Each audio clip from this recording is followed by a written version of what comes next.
Hello student. हम इस lecture में बात करने वाले हैं जेनेटिक मटेरियल की।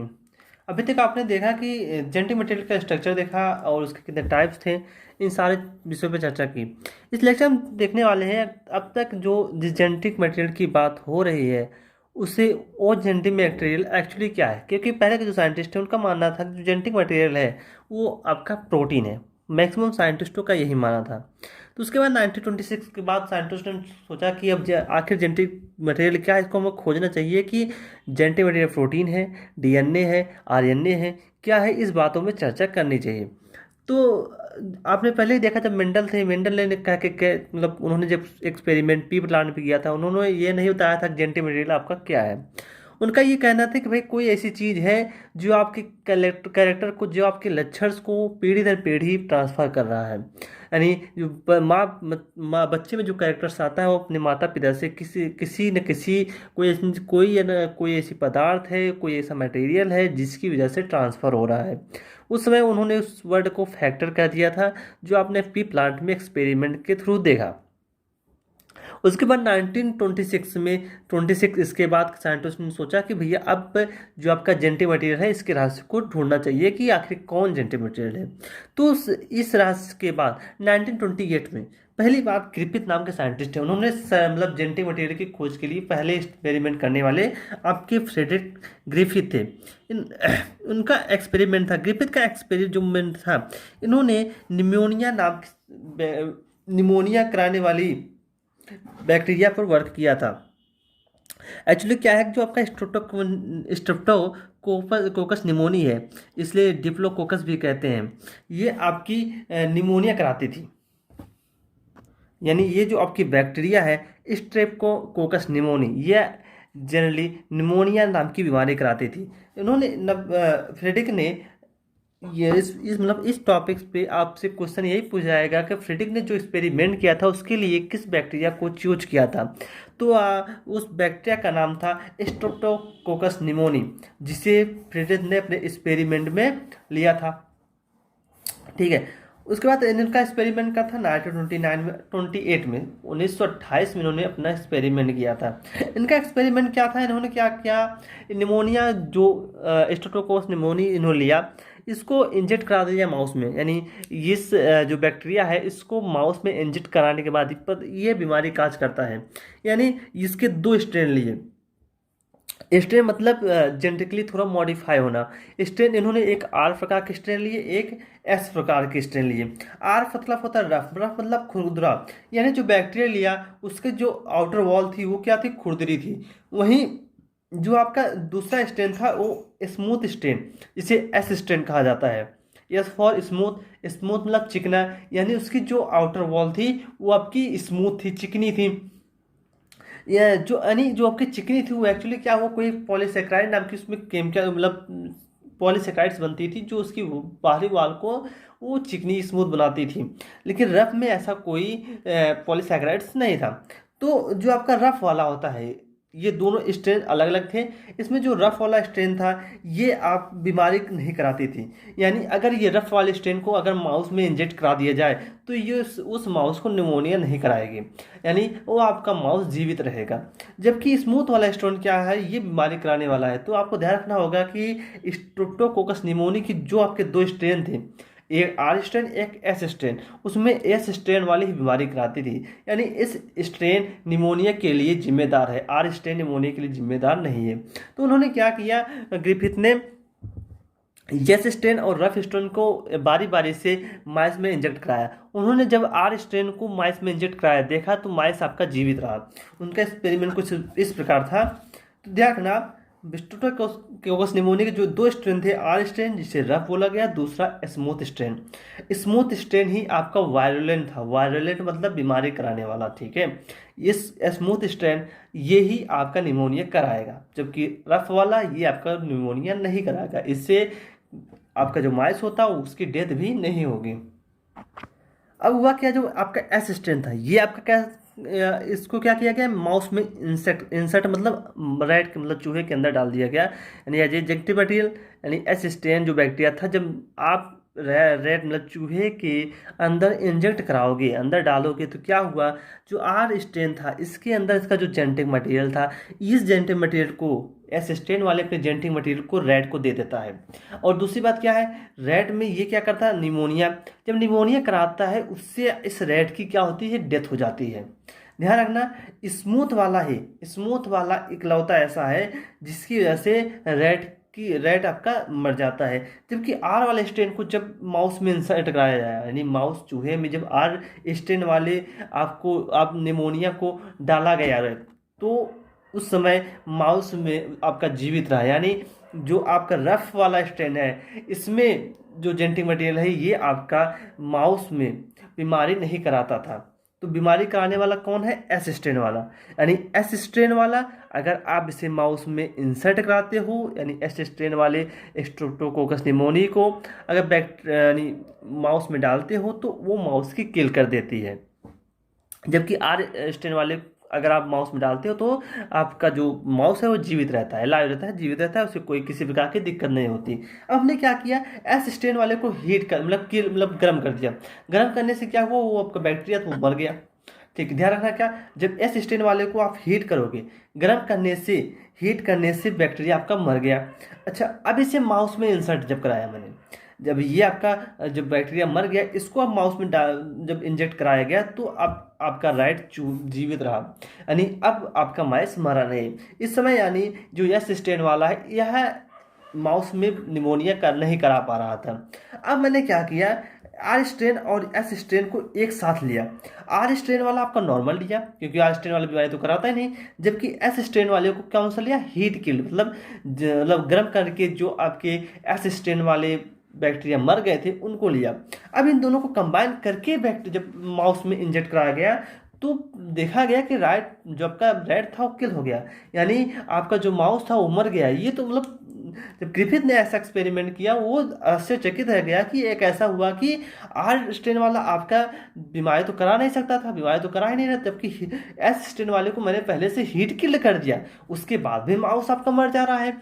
तो आपकी ग्रिफिथ के दिमाग में आया कि कहीं ना कहीं जो एस स्ट्रेन वाले हैं इन्होंने अपने जेनेटिक मटेरियल को आर स्ट्रेन में ट्रांसफ़र किया, यानी एस किल्ड जो आपका एस स्ट्रेन वाला, क्योंकि बीमारी तो सिर्फ यही कराता था, ये इसको हमने किल हीट कर दिया तो इसकी क्या हो गई, डेथ। लेकिन जेनेटिक मटेरियल उसका तो उसमें तो कुछ दिक्कत होगी नहीं, क्योंकि जेनेटिक मटेरियल जो होता है वो बहुत ही आपका स्टेबल होता है। अगर आप उसे हीट करोगे तो वो हालांकि थोड़ी देर के लिए एक्सपेंड होगा, लेकिन आप फाइनली जैसे ही आप कोल्ड होगा वो अपन नॉर्मल स्टेप को कवर कर लेता है। यानी हीट किल एस स्ट्रेन जो आपका भले ही बैक्टीरिया मर गया लेकिन इसने अपने जेनेटिक मटेरियल को आर स्ट्रेन वाले में ट्रांसफ़र किया।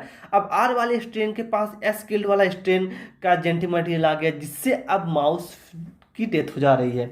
तो इस एक्सपेरिमेंट से यह मतलब प्रूफ निकला, इन्होंने जो ग्रिफिथ ने सिर्फ इतना बताया कि आर वाले एस स्ट्रेन वाले जो हीट किल्ड एस स्ट्रेन वाले ने कुछ न कुछ आर स्ट्रेन वाले को ट्रांसफ़र किया। ये जो कुछ न कुछ है यही आपका जेनेटिक मटेरियल है, लेकिन इन्होंने ये नहीं बता पाया कि जेनेटिक मटेरियल आखिर जो ट्रांसफ़र हुआ वो डीएनए है, प्रोटीन है, ये बताने में ये सक्षम नहीं थे। यानी इनका एक्सपेरिमेंट सिर्फ इतना बताता है कि ट्रांसफॉर्मेशन ऑफ प्रिंसिपल, इसको इस प्रिंसिपल को कहा जाता है जेनेटिक ट्रांसफॉर्मेशन, है जीन का ट्रांसफॉर्मेशन हुआ, एक आपका एस स्ट्रेन वाले से आर स्ट्रेन वाले में जीन का ट्रांसफर हुआ, लेकिन ये जीन आपका क्या है, डीएनए है या प्रोटीन है, इसको बताने में असमर्थ रहे। तो इसके निष्कर्ष हम देखते हैं, जब हमने स्मूथ स्ट्रेन को हीट कर दिया, गर्म कर दिया और उसके साथ आर स्ट्रेन वाले को मिलाया, ये आपका थर्ड वाला बताया जा रहा है, ठीक है। आर स्ट्रेन वाले को मिक्स किया तो देखा गया चूहा, जब आर स्ट्रेन को मिलाकर चूहे में इंसर्ट कराया गया, ठीक है, जब इसे इंसर्ट कराया गया तो देखा गया माउस की डेथ हुई। यानी अब ऐसा हुआ कि स्मूथ हीट किल्ड वाले, स्मूथ हीट स्ट्रेन वाले यहाँ पर जो ठीक है, स्मूथ किल जो आप स्मूथ है जिसे हमने हीट करके किल कर दिया था, जिसकी डेथ कर दी थी जिस बैक्टीरिया को, उसने रफ स्ट्रेन वाले को कुछ ना कुछ ट्रांसफ़र किया। ये कुछ ना कुछ क्या है, जेनेटिक मटेरियल है। यही आपका जो कुछ ना कुछ है ये आपका आनुवांशिक लक्षणों का ट्रांसफॉर्मेशन करा था, मतलब परिवर्तन करा रहा था, जेनेटिक ट्रांसफॉर्मेशन किया। यानी आर वाले स्ट्रेन में एस वाले स्ट्रेन ने अपने जेनेटिक मटेरियल को ट्रांसफर कर दिया। अब आर स्ट्रेन वाला भी आपका बीमारी कराने में सक्षम हो गया और रफ वाला बीमारी कराने में सक्षम हो गया, तो जिससे रैट की क्या हुई, डेथ हुई। यानी स्मूथ किल्ड वाले ने रफ वाले को कुछ ना कुछ तो ट्रांसफर किया है। इसे ही ग्रिफिथ का ट्रांसफॉर्मिंग प्रिंसिपल कहते हैं। एक्चुअली में ये क्या था, ग्रिफिथ का ट्रांसफॉर्मिंग प्रिंसिपल। इसमें इन्होंने एक्सपेरिमेंट रैट के साथ किया था। इन्होंने उठाया था स्ट्रेप्टोकोकस निमोनिया, जो निमोनिया करा रहा था। निमोनिया से माउथ की डेथ होती है, लेकिन उसमें भी दो स्ट्रेन थे, एक रफ वाले थे, एक स्ट्रेन थे स्मूथ वाले। स्मूथ स्ट्रेन वाले ही आपके माउस को डेथ कराते हैं, जबकि रफ वाले नहीं। लेकिन जब इन्होंने क्या किया, स्मूथ वाले को हीट कर दिया तो वो भी बीमारी नहीं कराता था, वो भी निमोनिया नहीं कराता था, उससे माउस की डेथ नहीं होती थी। अब इन्होंने क्या किया कि में स्मूथ स्ट्रेन वाले को हीट करके रफ स्ट्रेन वाले को मिला के डाला, तो माउस की डेथ हो गई। यहाँ से यह सिद्ध हुआ कि कुछ ना कुछ जेनेटिक मटेरियल का, किसी न किसी प्रकार के जेनेटिक मटेरियल का ट्रांसफर हुआ है, जिससे आर स्ट्रेन वाला भी यह बीमारी कराने में सक्षम हुआ। यहाँ भी हमें जेनेटिक मटेरियल का पता नहीं लगा। इसके बाद अब धीरे धीरे और अब जब बढ़ता गया स्टेज, उसके बाद 1932 से 1944 इसमें एक्सपेरिमेंट किया था ओसवाल्ड एवरी, मैककार्टी एंड मैकलाइड। तीन साइंटिस्ट थे जिन्होंने मिलकर एक्सपेरिमेंट किया था 1932 से 1944। मतलब जो इनका मतलब एक्सपेरिमेंट था कुछ इस प्रकार से चला था। इस एक्सपेरिमेंट को ओसवाल्ड एवरी, यानी एवरी, मैककार्टी, मैकलॉयड, इन तीनों ने मिलकर किया था। हालांकि जो इसका एक्सपेरिमेंट था वो तो जेनेटिक मटेरियल को बताने में सक्षम रहा कि हाँ भाई जेनेटिक मटेरियल क्या होता है, इनका एक्सपेरिमेंट से ये प्रूफ हो चुका था। लेकिन उस समय के जो साइंटिस्ट थे वो इनकी बात को मानने के लिए हामी नहीं हुए, यानी वो इनके एक्सपेरिमेंट से संतुष्ट नहीं हुए। बाद में फिर हार्साचेज का एक्सपेरिमेंट आया, जिससे फाइनली प्रूफ हुआ आपका जेनेटिक मटेरियल क्या है, डीएनए है। तो हम देखते हैं इनकी एक्सपेरिमेंट क्या था, इन्होंने एक्सपेरिमेंट क्या किया। इनका एक्सपेरिमेंट जो था वो ग्रिफिथ के एक्सपेरिमेंट पे ही बेस्ड था, यानी जो ग्रिफिथ ने एक्सपेरिमेंट्स किया था उसी को उन्होंने रीमॉडिफाई किया और फाइनली बताया जेनेटिक मटेरियल क्या था। एक्चुअली आपने जो देखा असिस्टेंट वाले जो ट्रांसफर कर रहे थे कुछ न कुछ, उसी को ढूंढने की कोशिश मैककार्टी एंड मैकलाइड, इन्होंने उसी की ही कोशिश की। तो ग्रिफिथ के आनुवांशिक जेनेटिक ट्रांसफर पर इन्होंने पुनः वर्क किया और डीएनए की खोज की। जो एवरी, मैककार्टी, मैकलॉयड ने एक्सपेरिमेंट किया, उन्होंने दो एक्सपेरिमेंट एक साथ किए थे और उन्होंने स्ट्रेप्टोकोकस निमोनिया बैक्टीरिया पर वर्क किया, क्योंकि जो ग्रिफिथ का एक्सपेरिमेंट था उसी पर इन्होंने वर्क किया। उन्होंने क्या किया, जबकि स्मूथ हीट किल्ड वाले थे, उन बैक्टीरिया को उठाया और उन बैक्टीरिया को उठाने के बाद उनके जो जैव रसायन थे उनको सेपरेट किया, यानी अलग किया। यानी उन्होंने जो आपका स्मूथ हीट किल था उससे प्रोटीन निकाला, आरएनए निकाला, डीएनए निकाला। ये कैसे करेंगे, आरएनए भाई कैसे निकाले। एक्चुअली क्या है, जो सेल्स है उसमें प्रोटीन होगा, आरएनए होगा, डीएनए होगा। तो प्रोटीन को तोड़ने के लिए उसका जो एंजाइम होता है वो होता है प्रोटीएज। अगर जो जैसे कि प्रोटीन है इसके अंदर एज लगा तो वो प्रोटीन को तोड़ने वाला एंजाइम बनेगा। आरएनए है, आरएनए के लास्ट में एज लगा दो तो आरएनए को तोड़ने वाला एंजाइम है। से कोई डीएनए है, डीएनए को तोड़ने के लिए एंजाइम कौन सा लगेगा, डीएनएज। ठीक है, तो इन्होंने क्या किया, जो स्मूथ हीट किल का इन्होंने लिया होगा बैक्टीरिया और इसमें इन्होंने आरएनएज डाल दिया, आरएनएज और प्रोटीएज डाल दिया। इससे आरएनए और प्रोटीन इसके टूट गए, इसमें बचे क्या, डीएनए। सेम इसी प्रकार से इन्होंने डीएनए डाला होगा, प्रोटीएज डाला होगा, उस प्रकार से आरएनए को निकाला। एक्चुअली कुल मिला के इन्होंने क्या निकाला, प्रोटीन, आरएनए और डीएनए को सेपरेट कर लिया। अब क्या किया, अब आर स्ट्रेन वाले को अलग से लिया।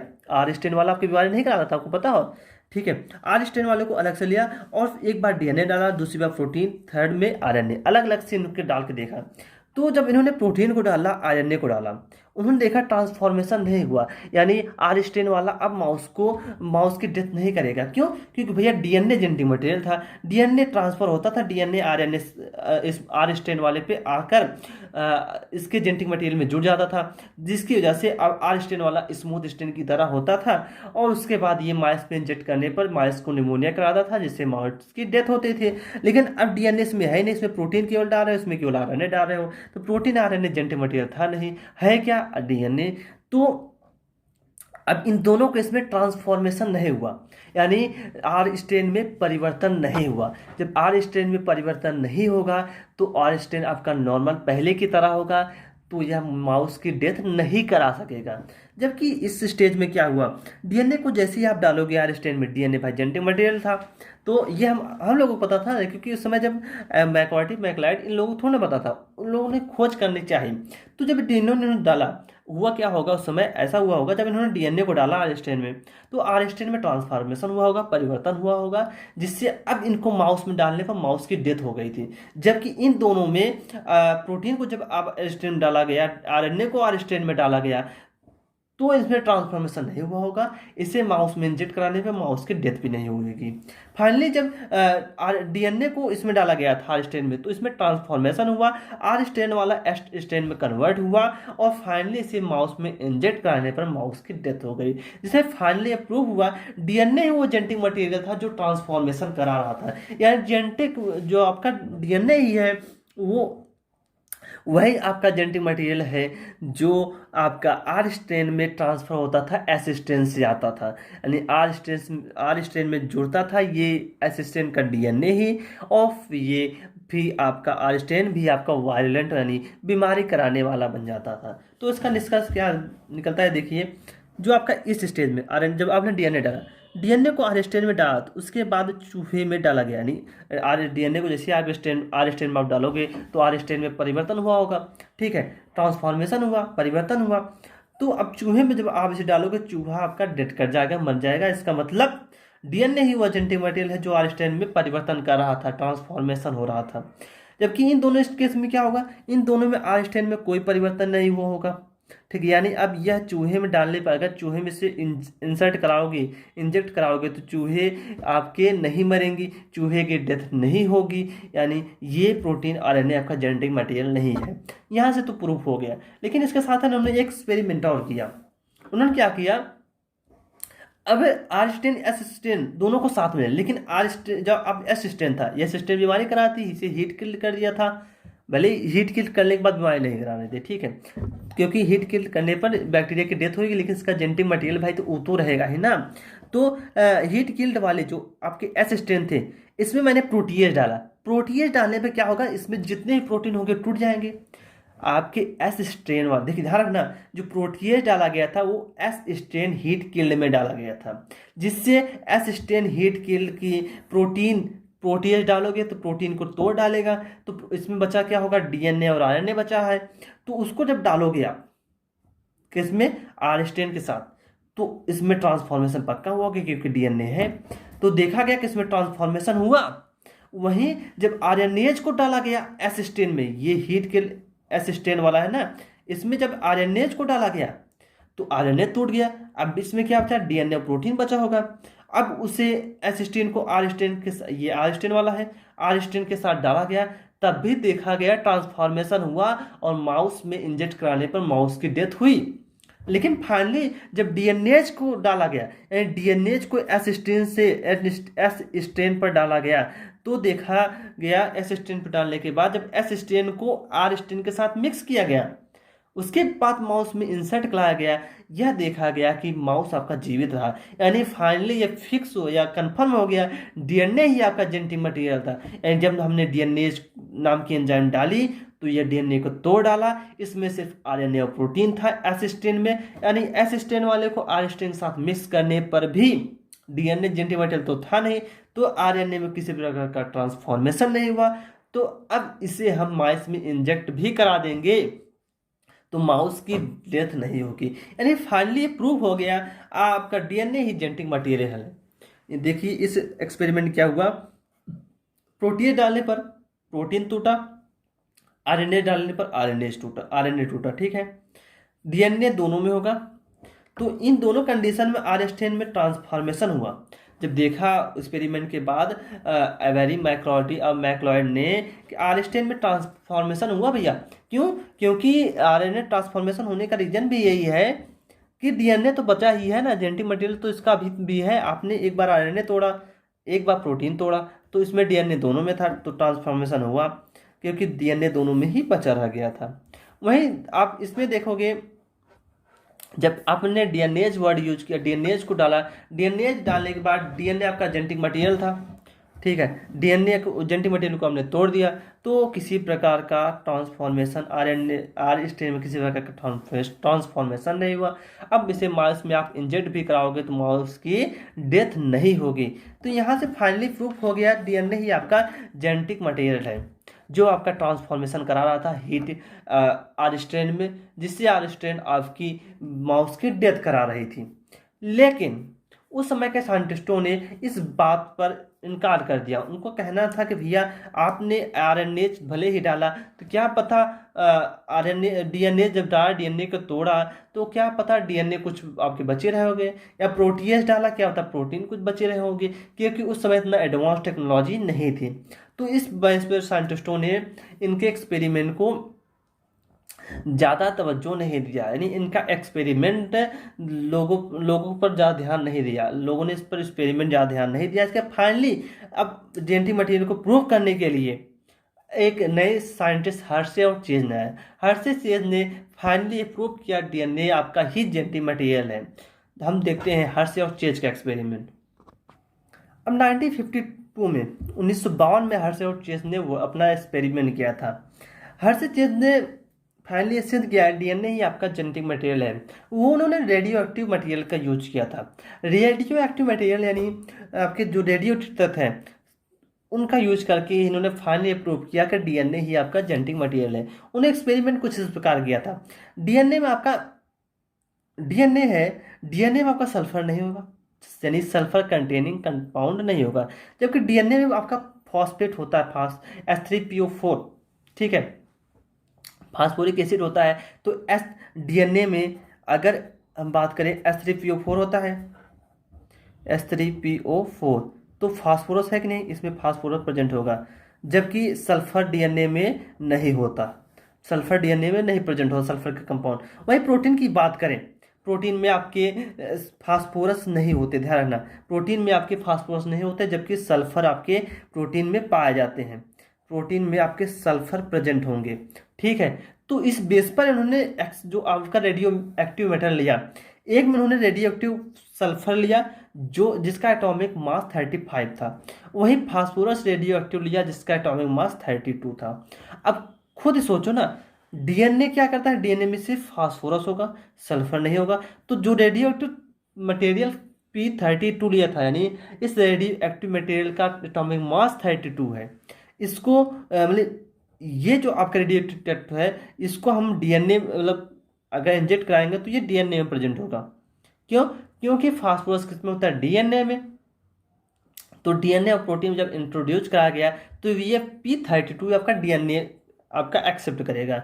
वहीं सल्फर 35 की बात करें, सल्फर ये एटॉमिक मास 35, ये भी आपका रेडियोएक्टिव मेटल है, ठीक है। इसको जब डाला गया तो ये आपका प्रोटीन में प्रेजेंट होगा, डीएनए में नहीं, क्योंकि डीएनए में सल्फर टाइप का कंपाउंड ही नहीं होता, तो सल्फर 35 की बात ही नहीं करेंगे। यानी अब इस एक्सपेरिमेंट में आप देखोगे एक सल्फर 35 ये प्रोटीन में रेडियो एक्टिव होगा, और सल्फर फास्फोरस 32 ये आपका डीएनए में रेडियो एक्टिव मेटल होगा। अब एक्सपेरिमेंट किया गया, ध्यान रखना, आर्से चेन ने एक्सपेरिमेंट किया था बैक्टीरियोफेज वायरस पर, ठीक है। बैक्टीरियोफेज वायरस क्या होता है, इस पे जेनेटिक मटेरियल इसका डबल स्टैंडर्ड डीएनए होता है। बैक्टीरियोफेज का जो आपका जेनेटिक मटेरियल होता है डबल स्टैंडर्ड डीएनए, ठीक है, डबल स्टैंडर्ड डीएनए। लेकिन अभी हमको पता नहीं है, तो ये खोज ही कर रहे हैं। तो आप एक जनरल आपको पता होना चाहिए जो आपका बैक्टीरियोफेज वायरस है वो उसका genetic material double standard DNA है। अब क्या हुआ, बैक्टीरियोफेज वायरस, एक बैक्टीरियोफेज वायरस का नाम इसलिए पड़ा क्योंकि यह वायरस बैक्टीरिया को इन्फेक्ट करता है, यानी बैक्टीरिया को बीमारी कराता है, इसलिए इसका नाम ही है बैक्टीरियोफेज वायरस। अब हुआ क्या, मैंने क्या किया, ई कोलाई बैक्टीरिया लिया, ई कोलाई बैक्टीरिया लिया, जिस पे बैक्टीरियोफेज वायरस बैठता है। क्या क्या होता है कि बैक्टीरियोफेज वायरस, ये बैक्टीरियोफेज वायरस है, ठीक है, ये इकोलाई पर, इकोलाई की सरफेस बैठता है और अपना जेनेटिक मटेरियल इकोलाई को दे देता है। इकोलाई को लगता है ये हमारा जेनेटिक मटेरियल है, अपना जेनेटिक मटेरियल उसको मानकर एज ए ट्रीट करने लगती है। यानी अब उसके जेनेटिक मटेरियल के अनुसार चाहत भरा प्रोटीन, जो जो आपका वायरस प्रोटीन चाहेगा वही इसको बनाएगी, और फाइनली इकोलाई की हुई डेथ करा देती है वो जेनेटिक मटेरियल। अब क्या हुआ, मैंने क्या किया, जो आपका बैक्टीरियोफेज वायरस होगा उसकी जो बॉडी बनी होगी वो किस पे बनी होगी, सल्फर, यानी उसकी जो बॉडी बनी होगी वो सल्फर कंटेनिंग कंपाउंड से बनी होगी। और भी सारे कंपाउंड है, लेकिन जो रेडियो एक्टिव तत्व है, जो सल्फर प्रेजेंट है, वो प्रोटीन पे प्रेजेंट है। और इसकी जो बॉडी बनी होगी किसकी बनी होगी, प्रोटीन की बनी है। और जो जेनेटिक मटेरियल है उसमें मैंने क्या रेडियो एक्टिव तत्व यूज किया था, फास्फोरस 32, यानी जो डीएनए है उसमें, तो उसमें क्या होगा, रेडियो एक्टिव फास्फोरस होगा। मैंने दो एक्सपेरिमेंट किया, एक मैंने इसके प्रोटीन को रेडियो एक्टिव रखा और डीएनए को नॉर्मल रखा। दोनों में मैंने डीएनए को रेडियो एक्टिव रखा और प्रोटीन को नॉर्मल रखा। देखो इसमें, इस एक्सपेरिमेंट में R R protein, R for radioactive protein लिया। रेडियो एक्टिव प्रोटीन कौन सा होगा, इसके भैया मेम्ब्रेन, जो कि प्लाज्मा मेम्ब्रेन होगी, जो इसकी बॉडी की वॉल होगी प्लाज्मा मेम्ब्रेन, वही तो रेडियो एक्टिव होगा। और जिसका डीएनए होगा वो आपका नॉर्मल। इस केस में मैंने डीएनए को नॉर्मल लिया है, जबकि यहाँ पर डीएनए को मैंने रेडियो एक्टिव लिया है, जबकि जो प्रोटीन है उसको मैंने, प्रोटीन को क्या लिया, नॉर्मल, और यहाँ पर डीएनए को नॉर्मल। अब बैक्टीरियोफेज वायरस को मैंने ई कोलाई को ऊपर, मतलब ई कोलाई के ऊपर अटैक करवाया, तो ई कोलाई को अपना जेनेटिक मटेरियल देगा, ये भी जेनेटिक मटेरियल देगा। अब जेनेटिक मटेरियल देने के बाद क्या हुआ, इसमें एलिगेटिंग होती है, यानी इसमें ढेर सारे ऐसे आपके बैक्टीरियोफेज वायरस होंगे, तो उसको घुमाया जाता है आज मथनी के तरीके से, जो आपके बुक में नहीं दिया गया है। घुमाने से क्या होता है, जब जेनेटिक मटेरियल इसमें ट्रांसफर कर देगा तो वायरस का जो पार्टिकल होता है ये है, इसका वेट कम हो जाएगा, क्योंकि जेनेटिक मटेरियल जब इस इकोलाई के अंदर जाएगा इसका वजन कम हो जाएगा, इसमें सिर्फ खोल ही खोल बचेंगे। वो कम वजन के कारण ये दीवार के एकदम बाहर, मतलब जैसे पानी लो आप उसको घुमाओ तो जो भारी वाला चीज़ होता है वो आउटर सरफेस आ जाता है, और जो हल्का भारी वाला चीज़ होता है बीच में जाता है, हल्का चीज़ बाहरी सरफेस आ जाता है। तो सेम यही पे होगा, जो प्रोटीन खोलोगी हल्का होगी तो घुमाने पर हल्की चीज़ ये बाहर भागने लगती है, वजन चीज़ आपकी वहीं पे बैठ जाएगी। तो इस तरीके से हम इसको खोल को निकाल लेते हैं। तो बचा ई कोलाई का बैक्टीरिया। अब इसे फोटोग्राफिक प्लेट के सामने रखते हैं, तो ई कोलाई जो बैक्टीरियोफेज वो अपना जेनेटिक मटेरियल ट्रांसफ़र करेगा, इसमें भी इसने अपने जेनेटिक मटेरियल को ट्रांसफ़र किया होगा। जब इसे फोटोग्राफिक प्लेट पर रखा जाता है तो देखा गया इस पर डीएनए आपका कैसा है, नॉर्मल वाला। तो ये फोटोग्राफिक प्लेट, ध्यान रखना, जब फोटोग्राफिक प्लेट क्या होता है, ये इस पर अगर कोई रेडियो एक्टिव मेटल, कोई भी रेडियो एक्टिव तत्व उसको अगर फोटोग्राफिक प्लेट के सामने रखोगे तो वो कलर प्रोड्यूस करता है। तो यहाँ पर इस बैक्टीरिया के साथ जब रखा गया, बैक्टीरिया के पीछे जब रखा गया रेडियो एक्टिव फोटोग्राफिक प्लेट, तो उसमें कोई कलर नहीं आया। कलर कहाँ से आता है, इसने जो ट्रांसफर किया था जेनेटिक मटेरियल, डीएनए था, डीएनए इसमें आपका कैसा है, नॉर्मल। तो कोई ये फोटोग्राफिक प्लेट इसके पीछे जब रखा गया होगा तो ये कोई कलर प्रोड्यूस नहीं करेगा, क्योंकि इसमें रेडियो एक्टिव तत्व ही नहीं है, तो कहाँ से कलर प्रोड्यूस करेगा। जबकि इसमें क्या हुआ, इसने जो डीएनए था, मैंने कैसे लिया था, रेडियो एक्टिव, तो इसने डीएनए को ट्रांसफर किया होगा, और जब इसे इस ई कोलाई बैक्टीरिया को जब फोटोग्राफिक प्लेट के सामने रखा जाएगा तो ये कलर प्रोड्यूस करेगा।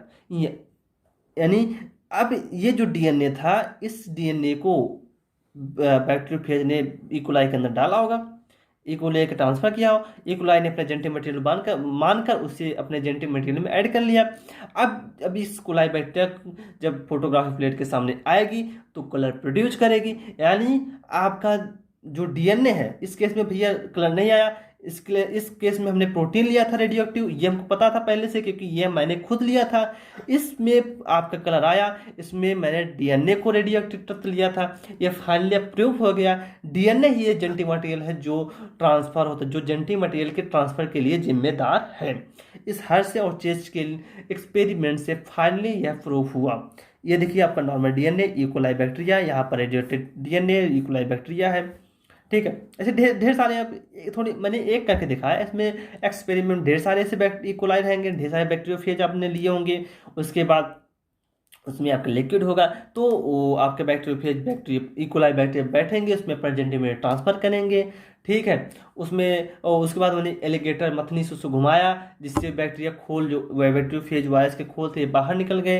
तो बच्चा उसमें क्या बैक्टीरियोफेज का आपका जेनेटिक मटेरियल इकोलाई, क्योंकि बैक्टीरियोफेज ने अपने जेनेटिक मटेरियल को इकोलाई के अंदर डाल दिया था। तो इसमें आपका जब डीएनए ही जेनेटिक मटेरियल है, वो जब इसमें ट्रांसफर हुआ तो वो आपका नॉर्मल वाला था, तो फोटोग्राफी प्लेट पर ये कोई कलर नहीं प्रोड्यूस करेगा, यानी इसमें कोई रेडियो एक्टिव तत्व नहीं है। यानी जो आपका प्रोटीन रेडियो एक्टिव तत्व था वो तो निकल गया, तो इसमें कोई रेडियो तत्व है ही नहीं।